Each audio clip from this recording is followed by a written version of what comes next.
El libro de Segunda de Samuel comienza en uno de los momentos más oscuros de la historia de Israel. El rey Saúl ha muerto en batalla, junto a su hijo Jonatán, el mejor amigo de David.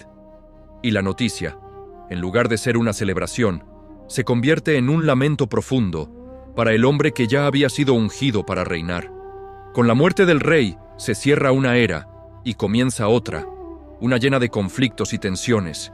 Israel queda dividido. La tribu de Judá reconoce a David como su rey legítimo en Hebrón.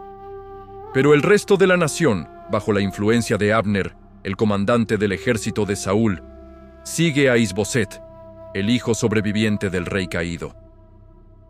Lo que sigue son años de una guerra civil fría, con escaramuzas, traiciones y maniobras políticas que desgastan al reino. Esta división finalmente termina de forma trágica. Tanto Abner como Isboset son asesinados. Es entonces cuando todas las tribus de Israel vienen a David y lo coronan rey sobre toda la nación. Por fin, después de tanto tiempo, el reino se unifica bajo un solo liderazgo. El primer gran movimiento de David como rey de todo Israel es conquistar una ciudad estratégicamente ubicada que no pertenecía a ninguna tribu, Jerusalén. La convierte en su capital, la ciudad de David, y desde allí establece el centro político y espiritual del reino. Su siguiente gran acto es traer el Arca del Pacto, el símbolo de la presencia misma de Dios, a Jerusalén. Esto no es solo una movida política, es una declaración de que Dios es el verdadero rey de Israel. La procesión es una fiesta nacional, con música, danza y un gozo desbordante. David mismo baila con toda su fuerza delante del Señor, mostrando una humildad y una pasión que definen su relación con Dios.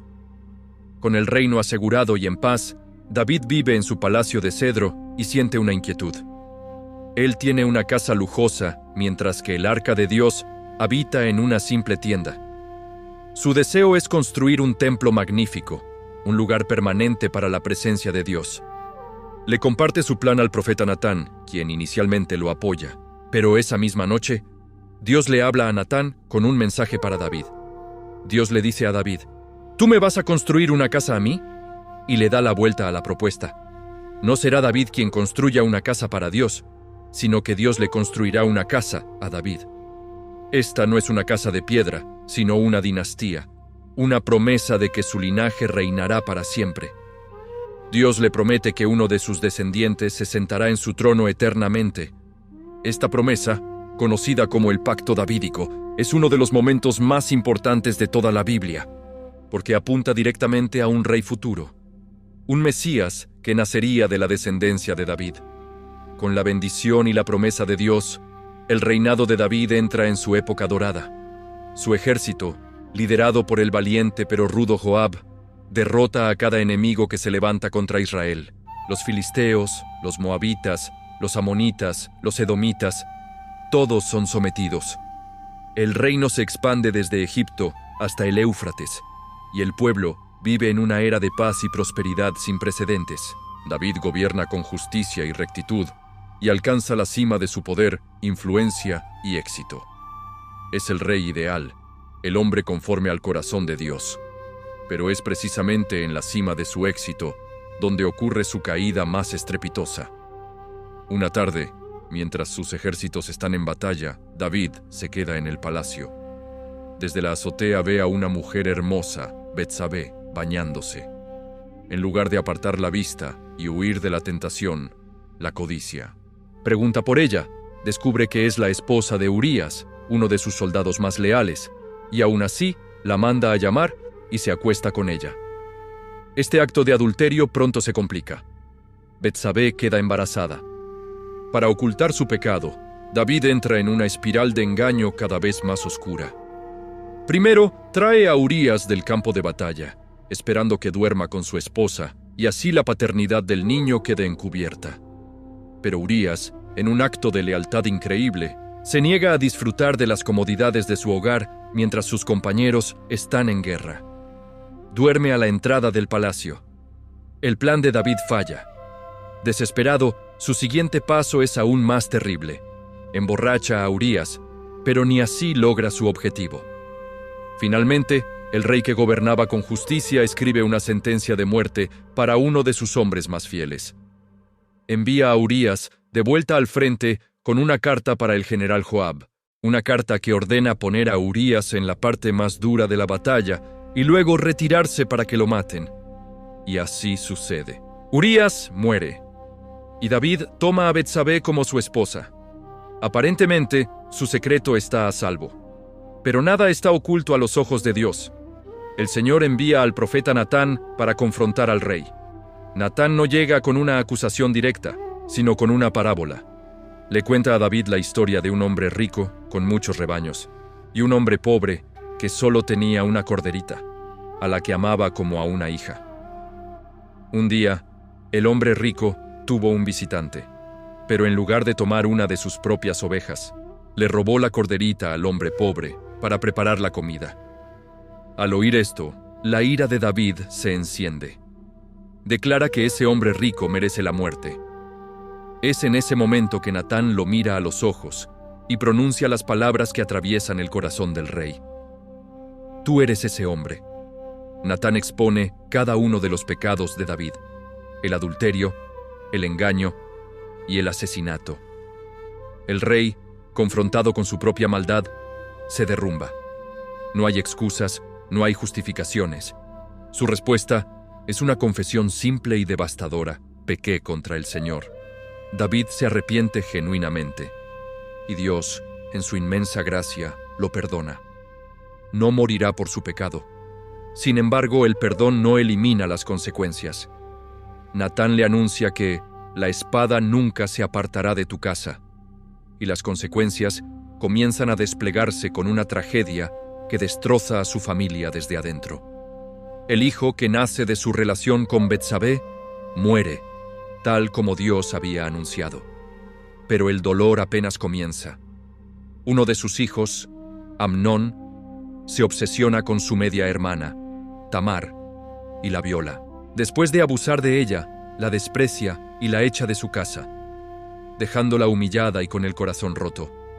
David se enoja, pero no hace nada. No ejerce justicia. Esta inacción siembra una semilla de amargura en el corazón de otro de sus hijos, Absalón, el hermano de Tamar. Absalón espera 2 años, ocultando su odio. Luego, organiza un banquete e invita a todos sus hermanos. Allí, en medio de la fiesta, da la orden de matar a Amnón, vengando así a su hermana. Después del asesinato, Absalón huye y vive en el exilio durante 3 años. Aunque David lo extraña, la brecha entre ellos es enorme. Eventualmente, Joab interviene y logra que David permita el regreso de Absalón a Jerusalén, pero el rey se niega a verlo durante otros 2 años. Esta reconciliación a medias solo alimenta el resentimiento de Absalón. Con el tiempo, Absalón comienza a ejecutar su propio plan para tomar el poder. Se para a las puertas de la ciudad, escucha las quejas del pueblo y, con carisma y promesas de una justicia mejor, comienza a robarse el corazón de la gente. Su rebelión crece en secreto hasta que, finalmente, se declara rey en Hebrón, el mismo lugar donde su padre fue coronado. La conspiración es tan fuerte que David no tiene más opción que huir de Jerusalén para salvar su vida. La imagen de David, el gran rey, subiendo el monte de los olivos descalzo y llorando, con el rostro cubierto y su propia gente maldiciéndolo, es una de las más desgarradoras de la Biblia. El rey que lo tuvo todo ahora es un fugitivo, traicionado por su propio hijo. La guerra civil es inevitable. Los ejércitos de David y Absalón se enfrentan. David le da una orden explícita a sus generales: traten con benignidad al joven Absalón. Su corazón de padre todavía anhela la restauración, pero durante la batalla, el largo cabello de Absalón se enreda en las ramas de un árbol y queda colgado. Joab, ignorando la orden del rey, lo mata con 3 dardos. Cuando la noticia de la victoria llega a David, su única pregunta es: ¿está a salvo el joven Absalón? Al saber que su hijo ha muerto, el rey, en lugar de celebrar el fin de la guerra, se deshace en un llanto que resuena a través de los siglos. Hijo mío, Absalón, ¿quién me diera que muriera yo en tu lugar? Absalón, hijo mío, hijo mío. Es el lamento de un padre con el corazón roto, que entiende que sus propios pecados desataron esta cadena de destrucción. Aún después de esto, el libro narra más conflictos, rebeliones y tensiones entre las tribus de Israel y Judá. Hacia el final de su vida, David comete otro grave error. Impulsado por el orgullo y la confianza en su poder militar, ordena un censo del pueblo, un acto que demostraba que su fe estaba en el número de sus soldados y no en Dios. Como consecuencia, Dios envía una plaga que mata a 70,000 personas. Entiende, una vez más, que su única seguridad y esperanza deben estar puestas solo en el Señor. Al ver la destrucción que su pecado ha causado, David clama a Dios, reconoce su falta y ofrece un sacrificio. Al final de su vida, David es un hombre quebrantado, marcado por victorias gloriosas y fracasos devastadores. Ha conocido la cima del éxito y las profundidades del dolor. Pero a través de todo, aprende una lección fundamental.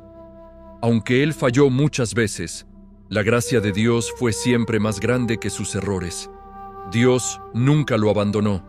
2 Samuel no es solo la biografía de un gran rey, es la historia de un hombre imperfecto, amado por un Dios perfecto. Es un recordatorio poderoso de que nuestras caídas no tienen la última palabra. Nos muestra que Dios usa a personas con fallas para cumplir sus propósitos y que su fidelidad no depende de nuestra perfección. Y sobre todo, la historia de David, con sus triunfos y sus heridas, nos señala hacia adelante, hacia la promesa de un rey mucho mayor, el verdadero Hijo de David, Jesucristo, cuyo reino nunca tendrá fin. Si este resumen te ayudó a entender la Biblia de una manera clara y profunda, te invito a suscribirte a Biblia en 10 minutos. Cada semana exploramos un libro de la palabra para descubrir su mensaje central. Deja tu comentario y dime, ¿qué libro quieres que resumamos después? Gracias por acompañarnos.